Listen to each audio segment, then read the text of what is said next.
ગ્રામ્યથી શહેર કક્ષા સુધી શિક્ષણ, આરોગ્ય, વીજળી સહિત સર્વાંગી વિકાસની રાજ્ય સરકારની નેમ કૌશિકભાઈ વેકરિયા। અમરેલી જિલ્લાના કુંકાવાવ વડિયા તાલુકાના સૂર્ય પ્રતાપગઢ મુકામે સર્વ શિક્ષા અભિયાન હેઠળ અંદાજે ₹1.25 કરોડના ખર્ચે નવનિર્મિત પ્રાથમિક શાળાના અદ્યતન નૂતન બિલ્ડિંગનું ઉર્જા અને કાયદો રાજ્યમંત્રી કૌશિકભાઈ વેકરિયાના વરદ હસ્તે લોકાર્પણ કરવામાં આવ્યું હતું।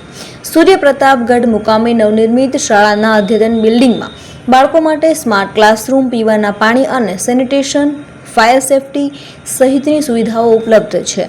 કાર્યક્રમ દરમિયાન શાળાના પ્રતિભાશાળી વિદ્યાર્થીઓને મહાનુભાવોના હસ્તે શિલ્ડ એનાયત કરી સન્માનિત કરવામાં આવ્યા હતા। નવનિર્મિત શાળાના અદ્યતન બિલ્ડિંગ લોકાર્પણ પ્રસંગે રાજ્યમંત્રી કૌશિકભાઈ વેકરિયાએ જણાવ્યું કે ગ્રામ્યથી શહેર કક્ષા સુધી શિક્ષણ, આરોગ્ય, વીજળી સહિતના તમામ ક્ષેત્રમાં સર્વાંગી વિકાસની રાજ્ય સરકારની નેમ છે। જિલ્લામાં પ્રાથમિક શાળાઓના નવા બિલ્ડિંગોના બાંધકામની કામગીરી ઝડપભેર આગળ વધવી છે। વિવિધ શાળાઓના મંજૂર થયેલ પૈકી 90% બિલ્ડિંગોના કામ પૂર્ણ થયા છે। તેમણે ઉમેર્યું કે તાજેતરમાં રાજ્ય સરકારે પંચરોજ કામ આધારે ₹10,000 કરોડનું રાહત પેકેજ ખેડૂતોને આપ્યું હતું, જે રાજ્ય સરકારનો ઐતિહાસિક નિર્ણય હતો। ઉર્જા અને કાયદો રાજ્યમંત્રી કૌશિકભાઈ વેકરિયાના હસ્તે કુંકાવાવ વડિયાના ભાયાવદર મુકામે પ્રાથમિક શાળાના નવા બિલ્ડિંગના બાંધકામનું વિધિવત ખાતમુહૂર્ત કરવામાં આવ્યું હતું।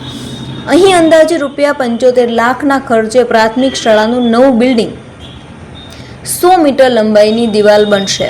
કામ ઝડપભેર આગળ ધપશે। ઉપરાંત દેવગામ મુકામે અંદાજે ₹31 લાખના ખર્ચે પૂર સંરક્ષણ દિવાલના વિકાસ કામનું પણ ખાતમુહૂર્ત કરવામાં આવ્યું હતું।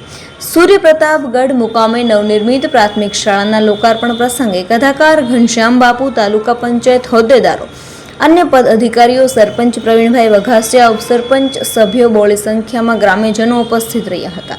કુંકાવાવ વડિયા, ભાયાવદર અને દેવગામ મુકામે ક્રમશઃ પ્રાથમિક શાળાના નૂતન બિલ્ડિંગ અને પૂર સંરક્ષણ દિવાલના વિકાસ કામના ખાતમુહૂર્ત પ્રસંગે તાલુકા પંચાયત હોદ્દેદારો, સરપંચો, સભ્યો બહોળી સંખ્યામાં ગ્રામ્યજનો ઉપસ્થિત રહ્યા હતા।